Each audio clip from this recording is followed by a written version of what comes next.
Retour sur ce plateau pour la suite de Regard croisé de ce jour. Nous abordons notre deuxième sujet, Union africaine. La sortie de la Russie de l'accord céréalier inquiète. Je regrette la suspension de l'initiative céréalière de la mer Noire que l'Union africaine avait soutenue très tôt.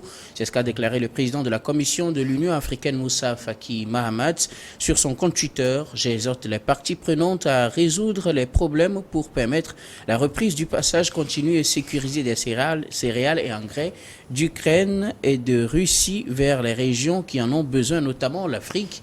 Une réaction suite au départ, oui, effectivement, au départ de la Russie de l'accord céréalier, un accord signé il y a de cela un an, c'était en juillet 2022, pour permettre l'acheminement des céréales vers les pays africains et vers le monde entier. La Russie dit non, qu'elle ne fera plus, qu'elle ne renouvellera plus cet accord. Réaction de l'Union africaine.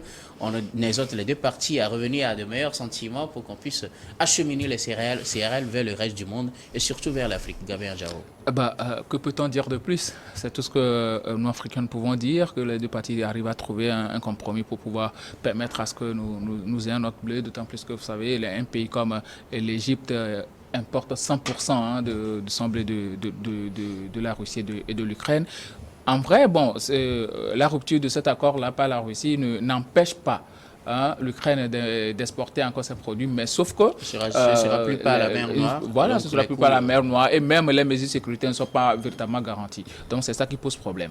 Et même les pays occidentaux, excusez-moi le terme, seront véritablement pris en maille par ce refus de la Russie de refuser l'accord, parce que qu'on voit très bien dans l'exportation de la Russie, les pays occidentaux exportent du blé de la Russie de au moins 20,9%. Donc ça veut dire que la Russie représente un poids dans la vie sociale et même alimentaire de ces pays-là. Quand on prend le gaz et tout, c'est un pays assez énorme, un pays continent. Donc, quand ce pays-là prend un certain nombre de décisions, ça agit forcément sur les autres. Maintenant, depuis que la guerre a commencé, qu'est-ce que nous avons fait pour s'autonomiser en matière de blé ou autre? Qu'est-ce que nous avons pu faire? On n'a même pas essayé, on courait toujours derrière des gens pour prendre position ou ne pas prendre position. Aujourd'hui, quand on parle de mise en détention d'un certain Vladimir Poutine, quand il se sera rendu en Afrique du Sud pour le BRICS, ce sont des tensions qui ne permettent pas que ce monsieur-là lâche du lest, parce qu'il a les cartes à main. C'est quelque chose qu'il a prévu depuis fort longtemps, et c'est lui qui décide. Et à chaque moment qu'il prend un certain nombre de décisions, ça agit forcément sur l'économie de ses voisins européens et même sur l'économie africaine. Parce que si la Russie dit aujourd'hui qu'elle ne va plus renouveler cet accord-là, c'est parce qu'il y a entrave à l'exportation des produits russes. La Russie a permis à ce que l'Ukraine puisse exporter ses produits, vendre ses produits, mais au même moment, on empêche la Russie d'exporter ses produits comme elle l'entend, comme elle le souhaite. Donc, qu'est-ce qu'il va faire aujourd'hui? Il ne peut pas rester là à fournir des armes à celui-là qu'il combat, alors que vous l'empêchez de pouvoir acquérir de l'argent, de la richesse en vendant ses produits. Donc, c'est tout à fait normal qu'aujourd'hui, la Russie se rétracte de cette affaire-là. Maintenant, nous, Africains, qu'est-ce que nous avons fait depuis tout ce temps pour arriver à s'autonomiser? Il n'y a qu'un an. Il n'y a qu'un an. Un an, c'est beaucoup. C'est assez. Ça fait 12 mois. Ça fait 365 jours. Pendant 365 jours, qu'est-ce que nous avons pu faire? Pendant tant d'heures, qu'est-ce que nous avons pu faire? Ou bien on est resté là à regarder à ce que, la Russie nous apporte du blé. Il y a toujours des solutions de rechange. Il faut toujours penser à une alternative. C'est ce que nous devons chercher à faire. Mais malheureusement, on ne l'a pas fait. Et aujourd'hui, on est en train de se plaindre parce que la Russie ne va plus permettre à ce que l'Ukraine nous fournisse du blé. Mais bon, on verra ce que ça va devenir. J'espère que nos dirigeants sont à pied d'œuvre pour trouver une solution alternative. Ce sont des moments qui permettent à des États assez réfléchis de trouver des alternatives et par après, pourquoi pas exporter notre production, pas forcément le blé, mais quelque chose qui va nous permettre de subvenir ou bien de faire du pain.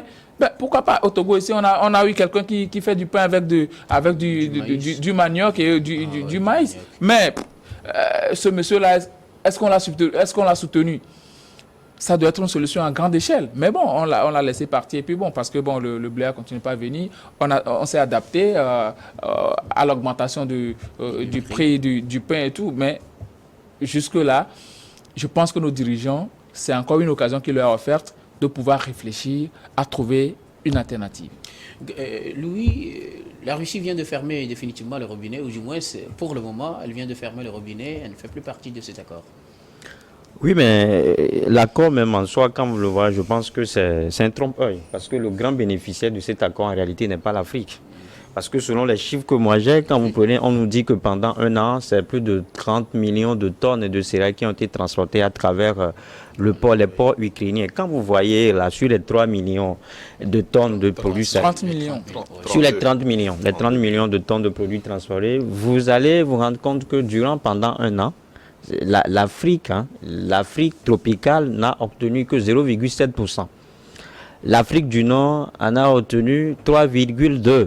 L'Asie en a obtenu 9%. Et l'Europe même 11%. Ça veut dire que l'Afrique en réalité n'est pas le grand bénéficiaire de ce projet, de cet accord. Donc ça veut dire qu'en réalité, parce qu'on l'a eu, on a écouté les cris de détresse du président Macky Sall, qui a demandé à ses homologues africains de tout faire pour que l'accord là soit renouvelé en temps. Et donc c'est renouvelé. Et donc à l'époque, on disait que c'était juste pour rendre service aux Occidents. Parce qu'à un moment donné, on a su que si la Russie parvenait, ou bien si la Russie arrivait à couper justement cet accord-là, ce serait difficile pour les pays africains. Et donc aujourd'hui, on le voit clairement. Avec les chiffres que je viens d'évoquer, je trouve que l'Afrique en réalité n'est pas le grand bénéficiaire de cet accord.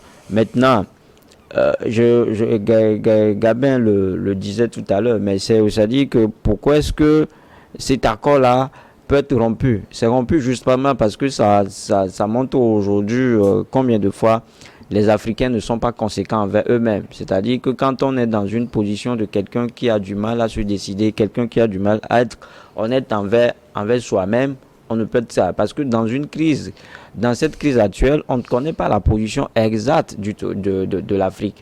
On ne connaît pas la position exacte de l'Union africaine. Si vous voulez prendre position, prenez clairement position. Si vous ne voulez pas prendre position, restez neutre pour qu'on sache que dans cette guerre-là, vous n'êtes pas compté. Tantôt, on le voit du côté de l'Occident, tantôt on le voit du côté de l'Ukraine, parce que toute l'Union européenne soutient l'Ukraine aujourd'hui. Je pense qu'on doit eu la décence de le dire. Et au même moment, vous avez la Russie qui est à votre costillon, la Russie qui est sur le continent africain, qui essaie justement d'empiéter sur le précaré français, et vous le voyez sur le plan sécuritaire avec le groupe Wagner et tout. Donc à un moment donné, si la Russie décide de rompre, je trouve que ça va peut-être servir de leçon à nos dirigeants africains que dans ce monde-là, il faut être honnête à un moment donné. Maintenant, ça repose... Mais Louis, avant d'aller sur votre développement, ce n'est pas parce qu'on fait du commerce avec la Russie qu'on va soutenir la Russie dans cette guerre. Ce n'est pas parce qu'on fait du commerce avec l'Ukraine qu'on va soutenir l'Ukraine dans cette guerre. Chacun est libre de soutenir qui il veut et d'être neutre, parce que la plupart des États africains, soit ils sont pour l'Ukraine, soit ils sont neutres. Non, mais c'est quoi la fidélité, loyauté? Soit vous êtes avec moi, ou soit vous n'êtes pas avec moi. Mais malheureusement, on fait du commerce avec les deux, on fait comment? Mais restez neutre dans ce cas-là. Vous défendez votre neutralité. Aujourd'hui, c'est de ça qu'il est question. C'est de ça qu'il est question. C'est-à-dire que c'est vrai que les gens l'ont dit que la Russie veut se baser sur la faim pour justement gagner cette bataille. Mais c'est un champ de... Dans une guerre, tout le monde doit justement se faire sur tous les moyens pour parvenir à ses fins. Donc aujourd'hui, si la Russie trouve que c'est le moyen idéal pour lui de parvenir à ses fins, je pense qu'on ne peut pas lui en vouloir. Mais au-delà, et je l'ai dit tout à l'heure, que l'Afrique en réalité doit se remettre en cause. Et Gabin l'a dit de long en large. Il nous revient aujourd'hui, quand vous prenez une population comme le Togo, où 70% en fait 70% de la population entretient ce qu'on appelle la production agricole, et on n'arrive même pas à avoir une agriculture de substance, ça laisse à désirer, parce qu'il va falloir qu'on pense le chef de l'État a lancé les FOPAD, c'est les centres de formation professionnelle. Avec le temps, ça viendra. Je pense que la tournée a été faite, ça ne fait même pas 6 mois. Les gens se lèvent toujours très tôt. Nous sommes toujours les derniers de la classe. Et c'est aussi ça. C'est ce dont on parle. Il faut toujours avoir cette vision futuriste. Il faut toujours avoir des projets à long terme. Si à 63 dans l'indépendance, on n'arrive pas, si à plus de 60 ans, on n'arrive pas à mécaniser, à moderniser nos agricultures, donc sous fait que l'Ukraine et la Russie nous sauvent toujours du blé. Donc c'est pour ça que je dis que cet accord, la rupture de cet accord-là doit servir de leçon à nos dirigeants qui doivent savoir qu'ils ne peuvent pas défendre éternellement des autres. Quand vous êtes là et que vous voulez vivre que sur le dos des autres, vous voulez dépendre indépendamment de l'autre, sauf qu'à un moment donné, il vous coupe le robinet et que vous vous retrouvez dans une situation très difficile. Germain Pouli, finalement, on va se retrouver apparemment dans une situation très difficile, hein, comme le dit Louis, parce que la Russie a décidé de sortir de l'accord sur les exportations de céréales à travers la mer Noire. Il n'y a pas que nous seuls qui allons nous retrouver dans une situation difficile. Il y a l'Europe qui se plaint même plus que l'Afrique. Ils ne font pas beaucoup de bruit dessus, mais il y a l'association des producteurs agricoles de l'Union européenne qui ont tiré la sonnette d'alarme parce que cette année, ils annoncent que les récoltes risquent d'être à un bas niveau, jamais enregistré depuis 2007, parce que les conditions météo ne le permettent pas, et puis les intrants aussi sont chers, comme ici, la guerre en Ukraine en est pour quelque chose, et ça va être chaud en Europe. Et c'est vrai qu'on devait s'attendre à cela, parce que ça a été un accord négocié par l'ONU avec le soutien de la Turquie, et ça avait été signé pour 1 an, ça a été reconduit à 2 reprises, 6 mois et après 3 mois. Donc après 2 mois, ça n'a pas été un accord définitif. Le monde entier savait que ça peut être interrompu à tout moment. Alors les Russes disent une chose qui est simple, c'est qu'au moment où on dit libérer les ports ukrainiens de la mer Noire pour que les Ukrainiens exportent et avoir de l'argent, vous nous infligez toutes sortes de sanctions. Ouais. Et on ne peut pas exporter.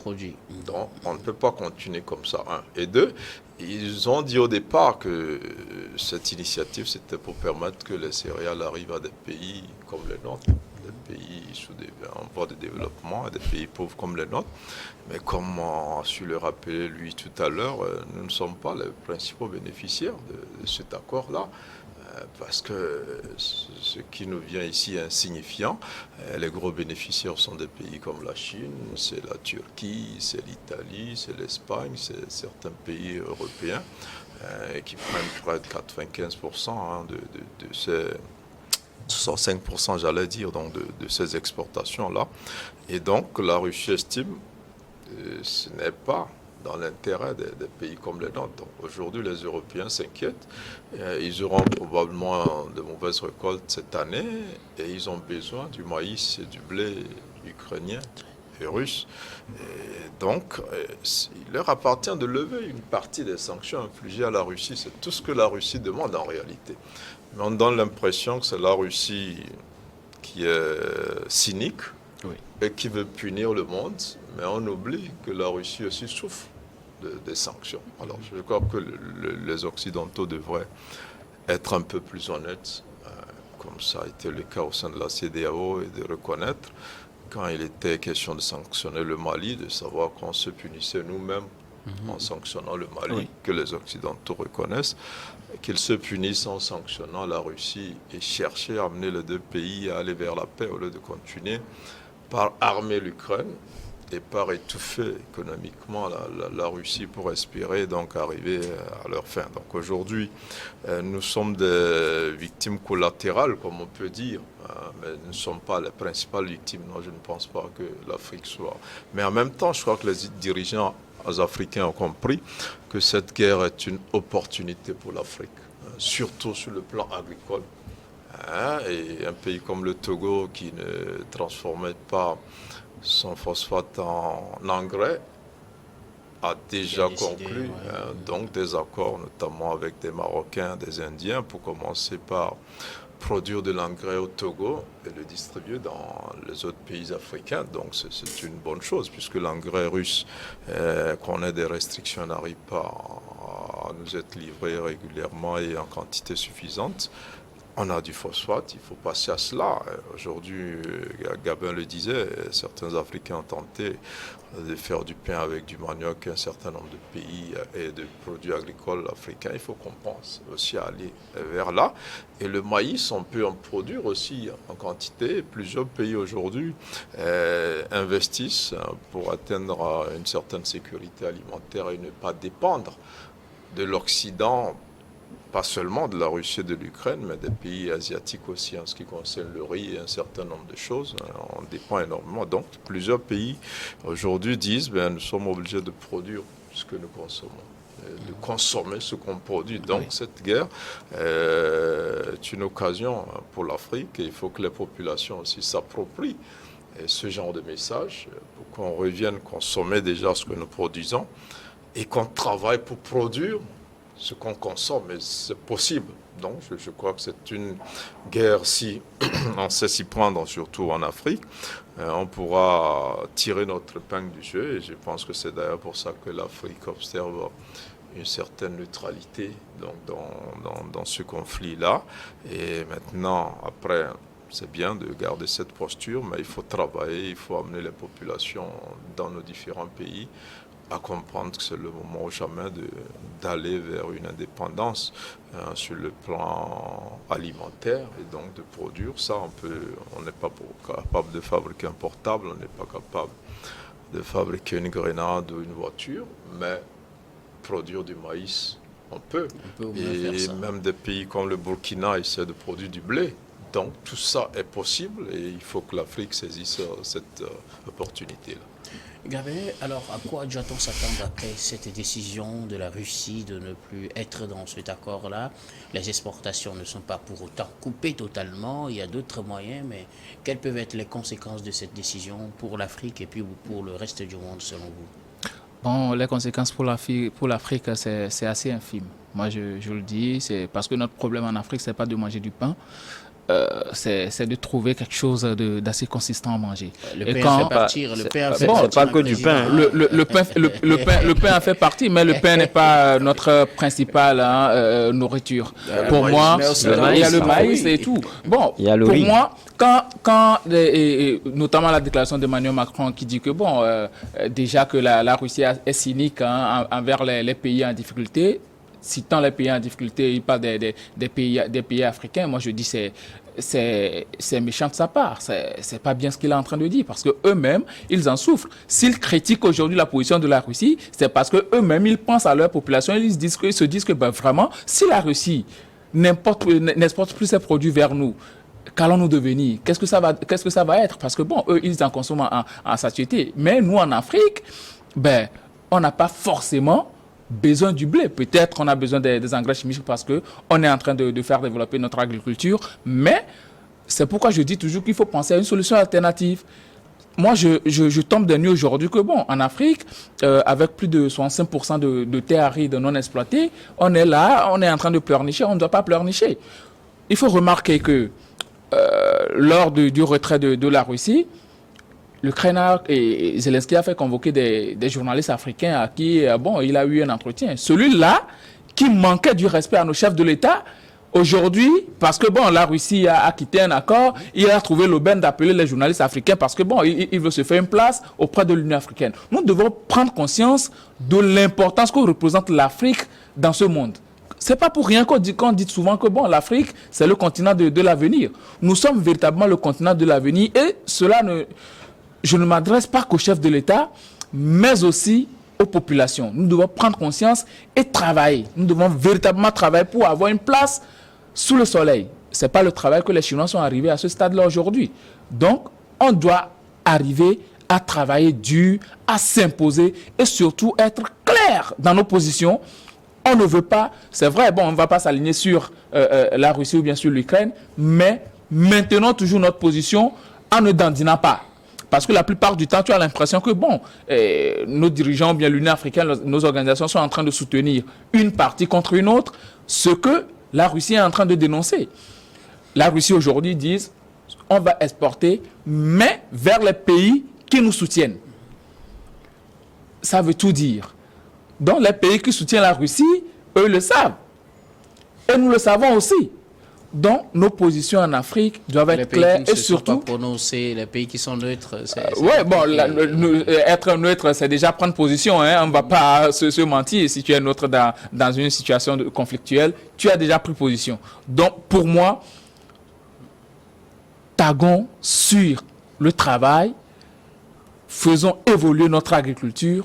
Et bon, par après, quand ces problèmes-là vont venir, nous n'en avons pas que nous autosuffire alimentairement, mais aussi on va pouvoir exporter. Et là, on aura une grande position dans ce monde, dans cet univers, parce que déjà, les Occidentaux et même la Russie, c'est déjà deux mondes à part et ils ne nous arrangent pas. Si la Russie vient, c'est parce qu'eux aussi ils cherchent un intérêt. Si les Occidentaux viennent, ils cherchent un intérêt. Donc c'est à nous d'arriver à trouver le bon milieu pour pouvoir évoluer et s'imposer à ces deux blocs-là. Louis, quelles sont peut-être les conséquences de cette décision de la Russie? Oui, à première vue, on peut dire qu'avec cette décision-là, le continent pourrait plonger dans ce qu'on appelle la stagflation, pour parler comme le président de la BAC qui disait qu'en 2022, le PIB africain devait accroître de 4,1%, mais devait justement connaître des inflations qui vont accélérer jusqu'à 13,5%. Quand vous voyez tout ça, techniquement, c'est ce qui est dit, économiquement, c'est ce qui est prouvé. Mais de façon factuelle, je l'ai dit tout à l'heure, je pense que j'aimais aussi la m'atteler. C'est prouvé aujourd'hui que l'Afrique a des produits de substitution et que si nos gouvernants sont dotés de bonne volonté, en réalité, ils devaient servir de cette crise-là pour s'imposer économiquement, surtout sur le plan agricole. Et donc, je crois que quelqu'un l'a dit, Choudru, que la conséquence est minime. Elle est minime et ça, il faut qu'on ait le courage de le dire. Maintenant, ça revient en fait aux dirigeants africains de prouver de quoi ils sont capables.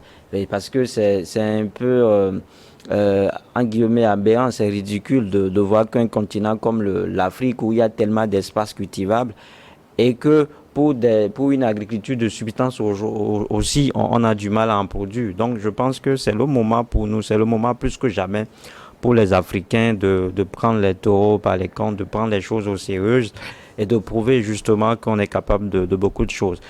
Je le dis parce qu'aujourd'hui, quand vous venez à l'interne au Togo, on a ce qu'on appelle l'ANSAT, Agence nationale de la production, qui tout le temps nous fait croire qu'ils font un excédent et qu'ils sont même obligés d'envoyer des produits à d'autres continents. Donc je crois que quand vous allez au fond, quelque part c'est visible, hein, c'est réel parce que pour ce qui se passe au Mali là-bas, les mauvaises langues vous diront que le Togo est un soutien incommensurable pour le Mali, surtout dans ces produits céréaliers. Donc je crois que sur le continent on a des ressources. Il suffit de s'organiser, il suffit de prendre les choses au sérieux et on va voir que la guerre ukrainienne nous a beaucoup avantagés. C'est vrai que c'est ce qui a engendré dans ce qu'on appelle la cherté de la vie, la faim, la malnutrition un peu partout sur le continent. Mais et comme je le dis, c'est le moment pour nous de nous réorganiser. Et si on se réorganise, on verra que la suspension de cet accord-là est insignifiante.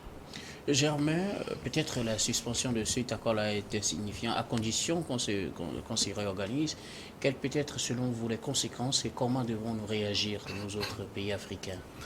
Oui, mais vous l'avez dit, hein, ça ne fait qu'un an que cet accord, qu'il y a cette guerre, que cet accord a été mis en place. Un an, c'est très peu pour être capable de s'organiser, de produire suffisamment pour être à l'abri de l'insécurité alimentaire, mais en même temps, certains pays n'ont pas attendu la guerre en Ukraine pour donner de l'importance à leur agriculture. Donc je parle un peu d'un pays comme le Togo, de certains pays voisins également. Et donc aujourd'hui, il faut accélérer. Il faut, Gabin l'a dit, que les groupes de population comprennent. Il y a un discours politique qui passe. Le chef de l'État au Togo, lors des FOPAT, a été clair pour dire nous devons produire ce que nous consommons. Donc le message est là. Mais moi, je dirais, actuellement, nous devons consommer ce que nous produisons d'abord. Si demain, on n'a pas du blé et qu'on n'a pas assez de pain, il faut changer nos habitudes alimentaires. Qu'on passe à autre chose déjà d'abord. On ne doit pas attendre que les Russes reviennent sur leurs décisions et manger forcément le pain. On a du bon aïmolou à manger, le haricot, on a du gari. Faut-il qu'on ait assez de molou pour faire aïmolou? Oui, on peut manger le haricot seul alors. On peut manger du com. Encore faut-il aussi qu'on ait assez d'haricots. Parce qu'il y a des périodes où ça devient plus cher. Même le maïs, on en a. Il parlait de l'ANSAT, on a quand même des stocks de sécurité. Donc, on mange déjà ce qu'on a. Pas forcément atteindre. Mais imaginez le jour où il y a la guerre, les Asiatiques n'envoient plus du riz ici. On est foutus. On va manger comme vieux molou. D'abord, on mange même le riz plus que le blé.